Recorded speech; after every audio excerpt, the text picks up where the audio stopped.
ഇന്ന് ഞാനൊരു wedding anniversary hamper ആയിട്ടാണ് വന്നിരിക്കുന്നത്. ഈ ഒരു വെഡ്ഡിങ് ആനിവേഴ്സറി ഹാമ്പർ നമ്മൾ സെറ്റ് ചെയ്തിട്ടുള്ളത് ഈ ഒരു ക്യൂട്ട് ആയിട്ടുള്ള ബാസ്ക്കറ്റിലായിരുന്നു. കുറേ സർപ്രൈസ് ഗിഫ്റ്റ്സ് ഇൻക്ലൂഡ് ചെയ്തിട്ട് നല്ല ലക്ഷൂറിയസ് ആയിട്ട് ഒരു പ്രീമിയം ലുക്കിലായിരുന്നു ഈ ഒരു ഹാമ്പർ സെറ്റ് ചെയ്തിട്ടുണ്ടായിരുന്നത്. ഈ ഒരു ആനിവേഴ്സറി ഹാമ്പർ കസ്റ്റമൈസ് ചെയ്തത് എൻ്റെ ബെസ്റ്റ് ഫ്രണ്ടിന്റെ ചേച്ചിയായിരുന്നു. ചേട്ടൻ അബ്രോഡാണ് വർക്ക് ചെയ്യുന്നത്. പക്ഷേ ഈ ഒരു ആനിവേഴ്സറി ടൈമിന്റെ സമയത്ത് ചേട്ടൻ നാട്ടിലുണ്ടായിരുന്നു. അപ്പോൾ മോസ്റ്റ് ഓഫ് ദ ടൈം ചേട്ടൻ ചേച്ചിയുടെ കൂടെ ഉള്ളതുകൊണ്ട് തന്നെ ഈ ഒരു ഹാമ്പറിന്റെ കാര്യം സർപ്രൈസ് ആക്കി വെക്കുക എന്നുള്ളത് ചേച്ചിക്ക് ഭയങ്കര ടാസ്ക് ആയിരുന്നു.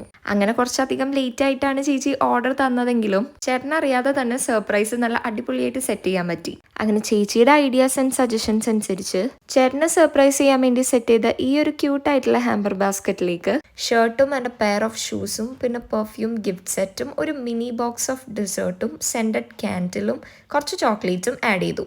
ചേച്ചിക്ക് ഒരാഗ്രഹം കൂടി ഉണ്ടായിരുന്നു, ഈ ഒരു സർപ്രൈസ് ആനിവേഴ്സറി ഹാമ്പറിലേക്ക് ഒരു ചെറിയ ഫോട്ടോ ഫ്രെയിമോ അല്ലെങ്കിൽ ഒരു മിനി കാർഡോ അങ്ങനെ മെമ്മറബിൾ ആയിട്ടുള്ള എന്തെങ്കിലും ഒന്ന് ആഡ് ചെയ്യണം എന്ന്. ബട്ട് ലാസ്റ്റ് മിനിറ്റ് ആയതുകൊണ്ട് തന്നെ നമുക്കൊരു ഫ്രെയിം ഒന്നും ചെയ്തെടുക്കാനായിട്ടുള്ള ടൈം കിട്ടിയിട്ടുണ്ടായിരുന്നില്ല. പകരം ഞാൻ ഹാമ്പറിലേക്ക് ചേട്ടൻ്റെയും ചേച്ചിയുടെയും പിക്ചറൊക്കെ വെച്ചിട്ട് ഒരു ആനിവേഴ്സറി വിഷൊക്കെ ഇൻക്ലൂഡ് ചെയ്തിട്ടുള്ള ഒരു ബ്യൂട്ടിഫുൾ ആയിട്ടുള്ള കാർഡായിരുന്നു. അങ്ങനെ ഹാമ്പറൊക്കെ സെറ്റ് ചെയ്ത് കഴിഞ്ഞ് ഞാനത് കൊണ്ടു കൊടുക്കാനായിട്ട് പോയി. ചേച്ചി പ്രത്യേകം പറഞ്ഞിട്ടുണ്ടായിരുന്നു ഈ ഒരു ഹാമ്പർ കൊടുക്കുമ്പോൾ ചേട്ടൻ്റെ റിയാക്ഷൻ വീഡിയോ എടുക്കണം എന്ന്.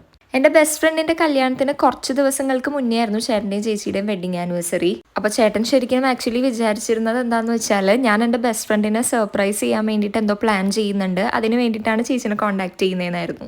അതുകൊണ്ട് തന്നെ ചേട്ടന് ഈ ഒരു സർപ്രൈസിനെ പറ്റി ഒരു ചെറിയ ക്ലൂ പോലും കിട്ടിയിട്ടുണ്ടായിരുന്നില്ല. അതിപ്പോൾ നിങ്ങൾക്ക് ചേട്ടൻ്റെ ഈ ഒരു റിയാക്ഷൻ കണ്ടാൽ തന്നെ മനസ്സിലാവും. അപ്പോൾ വിചാരിച്ചതിനേക്കാൾ അടിപൊളിയായിട്ട് എല്ലാം നടന്നു. ചേട്ടനും ഹാപ്പി, ചേച്ചിയും ഹാപ്പി. ഇതൊക്കെ വിറ്റ്നസ് ചെയ്യാൻ പറ്റിയതിൽ ഞാനും ഒരുപാട് ഹാപ്പിയായി. Being A crafter and A gift designer എനിക്ക് ഏറ്റവും ഇഷ്ടപ്പെട്ട പാർട്ട് ഇതാണ്. മറ്റുള്ളവരുടെ സന്തോഷത്തിൽ നമുക്കും ഒരു പാർട്ടാവാൻ പറ്റും. അപ്പോൾ ഇന്നത്തെ വീഡിയോ ഇത്രയേ ഉള്ളൂ. ചാനൽ ഫസ്റ്റ് ടൈം കാണുകയാണെങ്കിൽ സബ്സ്ക്രൈബ് ചെയ്യാൻ മറക്കണ്ട. ഒപ്പം ലൈക്കും ഷെയറും കമൻറ്റും ഒന്നും മറക്കണ്ട.